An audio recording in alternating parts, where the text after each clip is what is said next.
Então vamos abrir nossas Bíblias. Josué capítulo 1, versículo 7, versículo 8. Que livro? De novo, né? Voltamos, depois do congresso, de novo Josué. Mas veja bem, Josué, até lá foi muito usado esse livro. E lembra do Magno Malta falando sobre Josué e Caleb e sobre os 10 que foram covardes e tal, medrosos, não puderam entrar. Então, é o tempo de conquista. Um Brasil gerado por profetas, um Maitá gerado por profetas, pessoas que creem, pessoas que tomam posse daquilo que Deus tem para a sua vida. Então, por isso eu quero continuar hoje falando um pouco sobre esse livro, e que Deus nos ajude para que você possa também ser abençoado, ajudado, confrontado talvez, mas que seja para a tua bênção, amém? Que seja para a tua edificação. Não? Amém? Amém? Quando você recebe, diga amém. Oh, glória. Ou você não está aqui, ou você está processando o que está sendo falado, né? Devagarito.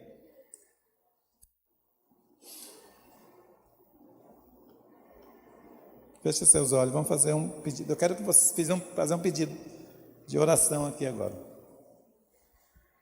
Ao orarmos agora, eu queria que você fizesse 3 pedidos. Primeiro, ore por mim. Ore por mim aqui, para que eu possa ser instrumento na mão de Deus. Segundo, ore por você, para que você possa entender bem o que Deus tem para a sua vida. E terceiro, ore pela pessoa que está ao seu lado. Aí.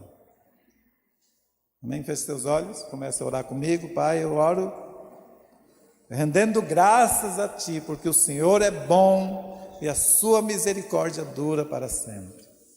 Estamos reunidos em Tua casa, pessoas também estão reunidas nas suas casas, nos lugares, lá em Pombal, em outros lugares, em Calama também, em Campo Grande, quem sabe. Querido Deus, aonde estiver pessoas reunidas, ou pessoas participando, reunido conosco aqui, que a boa mão do Senhor estenda sobre cada vida, que o Senhor seja misericordioso para conosco nessa tarde, noite, para que sejamos alcançados por Tua misericórdia. Eu preciso de Ti, Pai, preciso da Tua graça, da Tua ação através do Teu Espírito na minha vida e através da Tua palavra. E oramos assim, Pai, para que a bênção do Senhor repouse sobre nós aqui. Obrigado porque o Senhor tem feito maravilhas nos nossos dias. Oramos ainda para que o Senhor cubra-nos com o sangue de Jesus, cubra com Teu sangue cada casa que está ligado aqui conosco, para que não haja interferência maligna, que a mente de cada um possa estar aberta para ouvir e entender a Tua palavra, que sejam realmente ministrados pelo Teu Espírito Santo. Assim nós oramos em nome de Jesus, amém, e amém, e amém. Pode aplaudir o Senhor Jesus.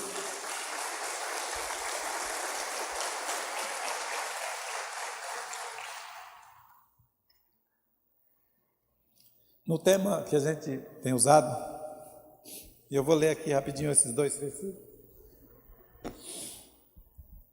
Deus falou para Josué assim: tão somente ser forte e muito corajoso, versículo 7 eu estou lendo, para fazeres ou para teres o cuidado de fazer segundo toda a lei que meu servo Moisés te ordenou. Dela não te desvie nem para a direita e nem para a esquerda, para que sejas bem sucedido por onde quer que andares. Verso 8. Não cesses de falar deste livro da lei, antes medita nele dia e noite, para que tenhas o cuidado de fazer segundo tudo quanto nele está escrito. Então farás prosperar o teu caminho e serás bem sucedido. Escute, nós estamos falando sobre um tema central, geral, que é conquista de territórios. Amém? E hoje eu quero falar um pouco sobre, dentro desse assunto, falar um pouco sobre obstáculos que possam ser empecilhos para a conquista de territórios, né? Alguns obstáculos para que a gente não conquiste os territórios. Ok? Entenderam o tema? Sim? Amém ou não amém? Entendeu ou não entendeu? Sim? Sim ou sim? Ok. Então veja bem. Deus, Ele é um Deus poderosíssimo. Não dá para a gente mensurar o poder dele, sim ou sim? Então, a vontade, assim como é o poder dele, ele também, ao colocar o ser humano na terra, ele fez de forma diferente esse ser do que a primeira leva de criação dele. Todos nós sabemos que os anjos de Deus, eles foram antes dos seres humanos, eles foram criados, ou eles vieram a existir antes de nós, antes da criação da raça humana. Vocês concordam, sim ou não? Amém? Então, os anjos, nas suas hierarquias, eles não têm como se reproduzirem. O próprio Jesus disse que os anjos não se casam nem se dão em casamento, eles são anjos. Então eles não se multiplicam. O tanto que eles foram criados é o tanto que existe hoje. A diferença é que 1/3 deles se rebelaram contra Deus e saíram do céu, saíram dos seus domicílios. Mas é o mesmo tanto, não aumenta nem diminui, não morrem e nem nascem. Mas a estratégia de Deus para a segunda criação dele, digamos assim, pelo que a gente conhece pelo menos, foi diferente. Ele não criou assim um bando de seres humanos, né? Não, ele criou um homem. E aí, segundo a genealogia, se você for fazer a genealogia, por exemplo,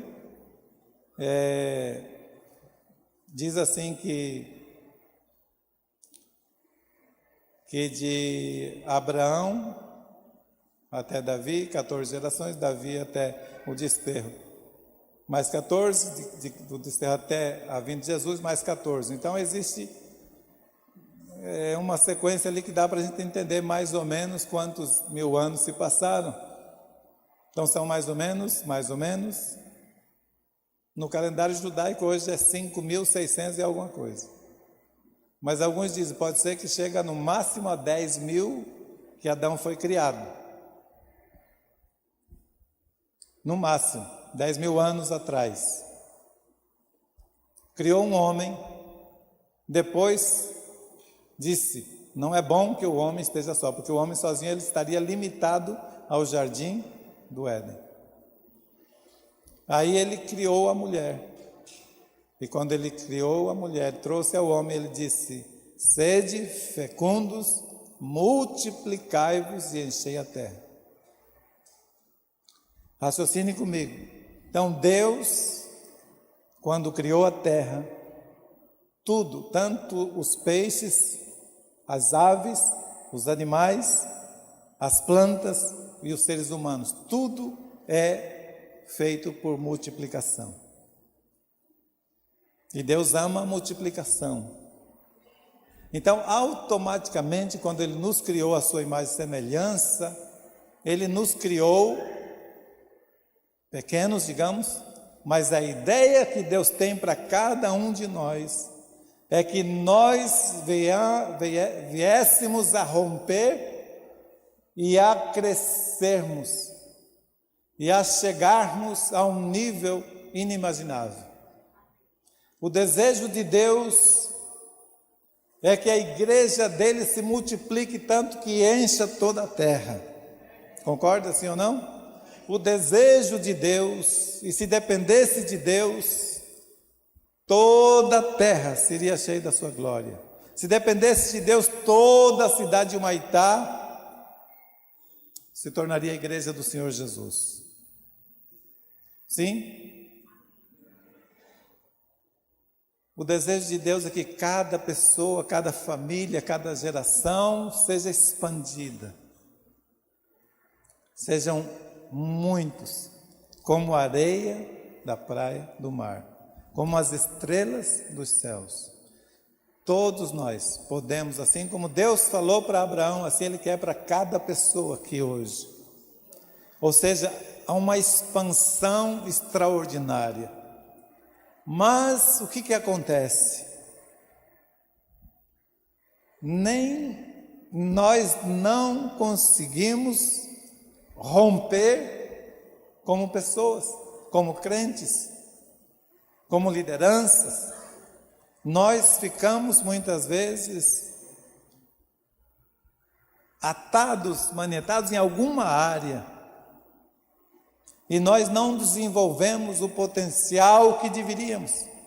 Vocês concordam comigo ou não? Ou você acha, não, eu já cresci tanto que eu não tenho nem como crescer mais, será? Acho que não, acho que todo mundo acha, não, eu tenho espaço para mais, sim ou não? Para você tem mais espaço ainda de crescimento, sim ou não? De expansão, de conquista, sim? Conquistas, tipo, na vontade de Deus era para a gente hoje ter os 12 da primeira geração, os 12 da segunda geração, os 12 da terceira geração, os 12 da quarta. Pelos anos que estamos na visão, nós entramos na visão em 2004. Visão, modelo dos 12. Não estou falando uma linguagem aqui que você não conhece, porque é a visão celular, sim ou não? Os 12 da primeira, os 12 da segunda, os 12 da terceira e assim por diante. Já era para a gente estar em todas as partes dessa cidade, infiltrado em toda parte. Concorda? Já era para a gente ter ganho a cidade de Humaitá em 20 anos, sim? Mas não, e por quê? Os 12 da primeira geração têm os seus 12 da segunda? Não. Não todos. E por quê? Todos os líderes de célula estão multiplicando? Não. Por quê?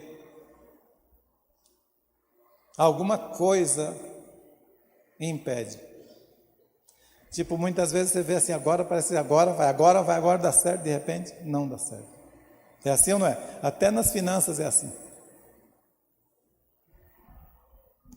Então alguma coisa está impedindo-nos de conquistar territórios. E segundo, e para mim foi muito importante a quarta clínica da alma, muito forte aquela colocação, porque nos arremeteu novamente, através do Espírito Santo na área financeira, coisas que a gente nem lembrava mais, mas que ficou pendente. Talvez era coisa pequena, como o meu caso. O meu caso era algo assim, que eu não tinha confessado ainda, de que quando eu tinha 16 anos, mais ou menos, 15 anos, eu estava trabalhando numa oficina de lanternagem de pintura, e eles me mandavam comprar peças assim, todo dia eu tinha que ir lá no autopeça. Aí sobrava uns troquinhos, eu pegava e guardava R$1, acho que era na época, sei lá, um cruzeiro. Eu ia tirando, mas só que aquilo não era meu, entendeu? Mas eu nunca falei nada para ninguém. Então agora nessa clínica eu lembrei e eu confessei. E eu creio assim que muitos assim aconteceu com você naquele dia, porque havia pendências, e talvez ainda haja pendências na área financeira, né? Mas assim também existe pendência em outras áreas das nossas vidas, que a gente fica preso e não percebe, e a gente não consegue romper. Está comigo? Sim? Está raciocinando, está acompanhando o raciocínio? daquilo que nós estamos falando, obstáculos. Existem obstáculos para que a gente não conquiste o território que Deus tem para nós, na área espiritual, familiar, financeira, enfim. Deus, sabedor de todas as coisas, Ele já traz umas advertências para Josué.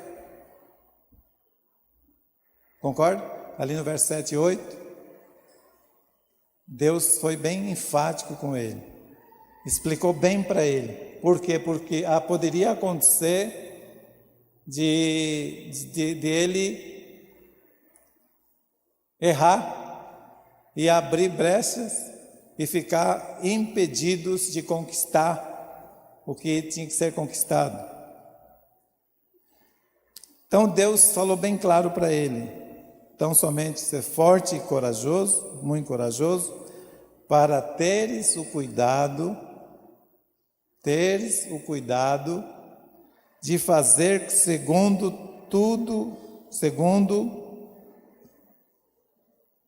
toda a lei que meu servo Moisés te ordenou.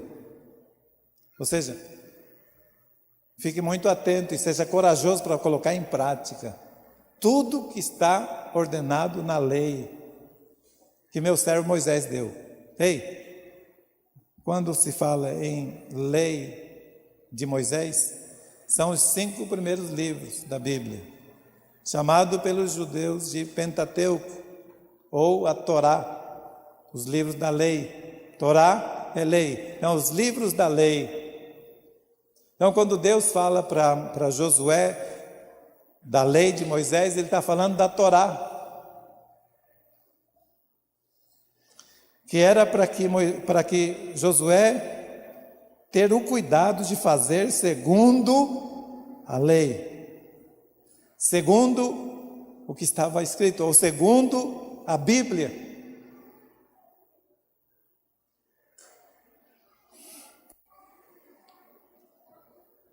No verso 8 diz: não cesses de falar dessa lei. Então, lá os 2 versículos terminam assim, dizendo: para que sejas bem sucedido no teu caminho, ou seja, que tudo dê certo, que tudo vá bem, que não haja empecilho. Então ele teria que observar a lei, ele teria que falar da lei, explicar a lei, para que as pessoas conhecessem a lei, para que as pessoas conhecessem o que poderia fazer e o que não poderia fazer. Vocês estão comigo? Se ou não estão entendendo o que eu estou falando? Isso vale para nós aqui. Mas a gente veio já de cultura pagã, quando a gente se aceitou Jesus, e a gente não conhecia, mas aí está aí a Bíblia para a gente ir estudando e conhecendo, para que a gente possa avançar segundo a Bíblia no nosso coração, e aquilo que a gente já estava comprometido, a gente possa voltar, refazer o caminho, ou fazer o caminho de volta. A questão é que os nossos pecados foram perdoados, mas coisas que dão legalidade para o inimigo precisa ser tratado, precisa ser consertado. Então veja bem, eu estou aqui na introdução.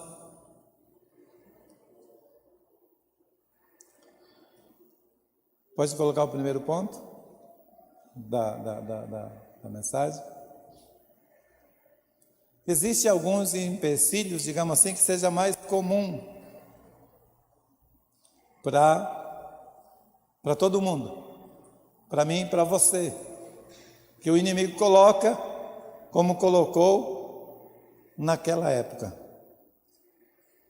Nós, ao chegar no capítulo 7, acompanhem comigo a história. Josué entra na terra prometida. Josué começa a avançar. Primeiro obstáculo, eles venceram porque eles estavam tranquilos, estavam bem com Deus, estavam alinhados com a palavra, que foi Jericó. Jericó era algo intransponível, mas eles estavam alinhados com Deus, venceram. vão para a segunda cidade para conquistar. Aí de repente há uma derrota lá, eles não entendem, eles ficam desesperados e com medo, e Josué se joga no chão e começa a lamentar e clamar para Deus: o que aconteceu, por que nós somos derrotados, agora nós vamos atrair os inimigos para cima de nós, porque nós fomos derrotados numa cidade pequenita. Capítulo 7 vem a revelação de um empecilho que causou a conquista deles, por causa de um homem que desobedeceu. Eu vou ler somente o versículo 1 antes, para não ler todo o texto, mas no versículo 1 do capítulo 7 diz assim, nessa tradução, diz assim: prevaricaram os filhos de Israel nas coisas condenadas, porque Acã, filho de Carmi, filho de Zabdi, filho de Zera, da tribo de Judá, os tomou das coisas condenadas. A ira do Senhor se acendeu contra os filhos de Israel. Se você ler o capítulo 7, quando Josué estava, capítulo 6, Josué estava desesperado, desanimado, triste, por que eles foram derrotados em Ai? Eles não sabiam o motivo. Aí Deus falou: ei, para com isso. É que lá dentro, lá tem pecado. Alguma coisa, alguém desobedeceu. Mas Deus não falou, Acã, não falou nada. Só mandou ele começar a tratar, confrontar. Então ele convidou todo mundo, todas as tribos, e foi separando, tribo por tribo. Foi indo até caiu em Judá. De Judá ele foi indo por família, até chegar na família de Acã. E aí Acã é o cara que trouxe o problema para nós. Ele diz: dê glória a Deus, e diz: o que é que tu fez? Ele disse: olha, eu de fato, olha, veja bem, ele confessou o que ele havia feito. Deus tinha dado, isso que é uma questão que pega muita gente, não segue instrução. Muitos discípulos nossos discípulos de célula, muitas vezes sofrem porque não seguem as instruções do discípulo. Aí nós ouvimos muitas vezes o Dr. Mike Murdock dizer o seguinte: tem duas maneiras de você aprender, ou é ouvindo o mentor ou pela dor. É as duas maneiras que você tem para aprender: ou você aprende pela dor, ou você aprende pelo mentor. Amém? Então o seu líder de célula, o seu mentor, é uma pessoa que está colocada por Deus com autoridade e unção de Deus para te orientar, para te dar direção, para te dar sabedoria, para te dar uma palavra para que você seja bem sucedido. Mas muitas vezes ouvimos, entra aqui, sai aqui, e não praticamos o que foi orientado. Aí quebramos a cara. Com essa a gente vai aprender então pela dor, amém? Não, amém? Mas aprende pela dor, porque não aprendeu pelo mentor. Escute bem, uma vez, a nossa Evelyn não era facilzinha, não. Pequenita, estava começando a andar, e ela era muito cheia de querer, sabe aquela teimosia, aquele negócio e tal. Aí a gente fazia pão naquela época, pão caseiro, né, que é o que o Ivo faz hoje, a mesma receita. Um pouquinho mudado, mas pouca coisa. Aí a gente assava o pão no forno. Claro que a porta do forno fica quente, fica ou não fica? E a Vera dizia: não toque aí que vai queimar. Foi. Um dia ela tocou, aí queimou. Mas por quê? Não ouviu o mentor, não ouviu a mentora, acabou aprendendo pela dor, nunca mais tocou, porque sabia que ali o negócio era quente. né? Calor cai fora. Ou você aprende pelo mentor, ou você aprende pela dor. Por qual você quer ir? Qual o caminho? Ouça o seu mentor, ouça o seu mentor. Se você vai pedir conselho, mesmo que fica contra a sua ideia, faça, porque a sua obediência te dá direito a ser abençoado. Só o fato de você obedecer, você vai ser abençoado. E tem hora que não é fácil, menino.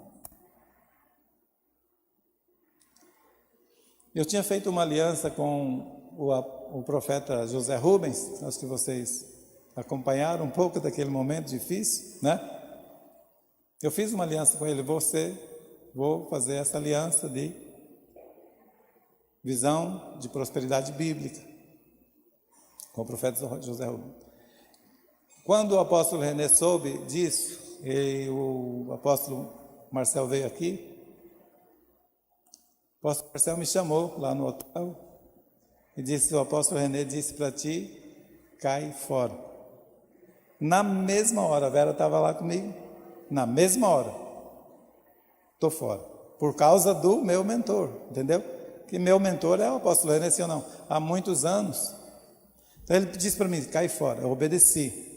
E a bênção de Deus veio sobre nós por causa disso.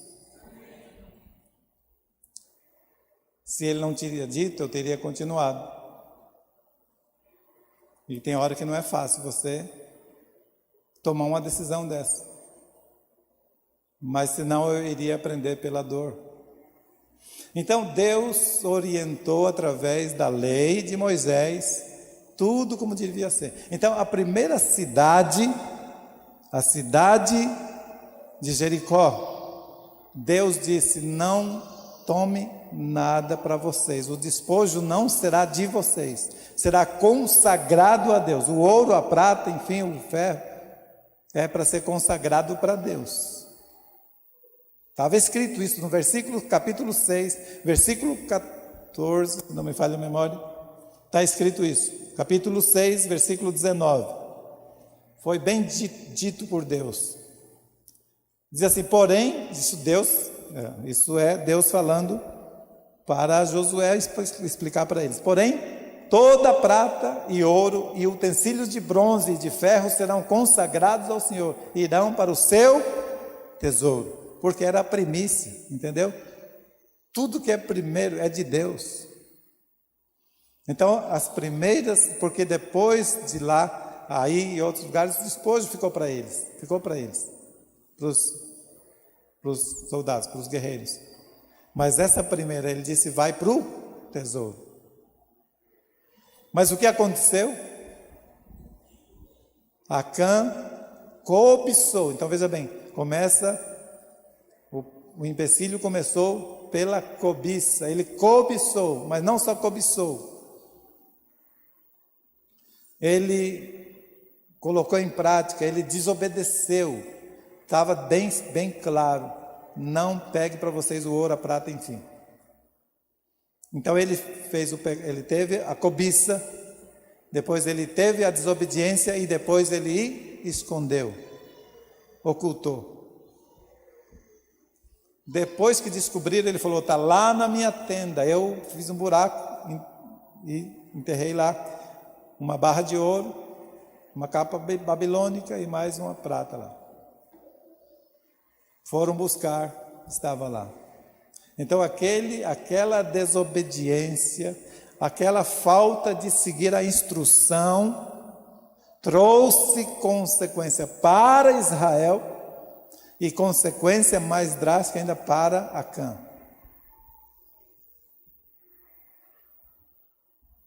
Então, seguir instrução é o primeiro passo para se livrar de obstáculos que o diabo coloca, que possa impedir, porque quando pratica, o avanço é comprometido. Não consegue ir se não resolver o problema antes. Vocês estão entendendo, sim ou não? Então, o que acontece muitas vezes? Escute aqui para nós aqui. Muitas vezes nós não prosseguimos conquistando